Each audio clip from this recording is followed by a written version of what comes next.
ఇది చాలా పురాతనమైన జంబుకేశ్వర స్వామి టెంపుల్. ఇది జంబుకేశ్వర అంటే తెల్లనేరేడు చెట్టును అక్కడ జంబు చెట్టు అంటారనమాట. జంబు అంటే తెల్లనేరేడు చెట్టు. ఇంకా జంబుకేశ్వర్ అనే మహారుషి కూడా ఇక్కడ శివుణ్ణి తపస్సు చేసేదంట.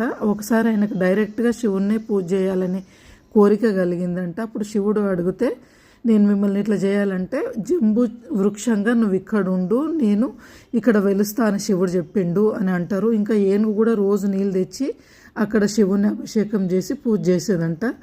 మళ్ళీ తర్వాత సాలీడు కూడా తన అల్లుతుంది కదా గూడులాగా, ఆ సాలీడు ఆకులు ఎండబడకుండా రోజు అల్లేదంట. ఇది సాలీడు ఎంగిల్తోని ఇది చేస్తుంది అంత అనుకొని ఏనుగు మళ్ళీ నీళ్ళు తెచ్చి అభిషేకం చేసి పూజ చేసేదంట. ఇట్లా రోజు గడుస్తుండేది అనమాట.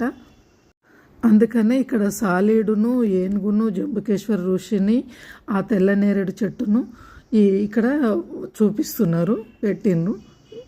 నేను గుడి మొత్తం తీయలేదు, కెమెరా మధ్యలోనే తీసేసుకున్నారు కాబట్టి గుడి తీయలేదు. గుడి బయట వైపు నుంచే ఎంట్రన్స్ వరకే తీసినాను. ఇక్కడ ఒక రకమైన ఆకులు అమ్ముతున్నారు, అది ఆవుకు పెడితే పుణ్యము అని అన్నారు. ఇది కట్ట 20 రూపాయలకు ఒక కట్ట అమ్ముతున్నారు, ఆవుకు తినిపియాలన్నారు.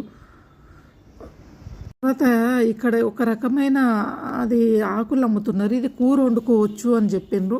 ఇది ఏం కూర వండుతారు ఇక్కడ అనేది నాకు పిచ్చి మొక్కలాగానే అనిపించింది. మీకు తెలిస్తే కామెంట్ రూపంలో చెప్పండి. Thank you.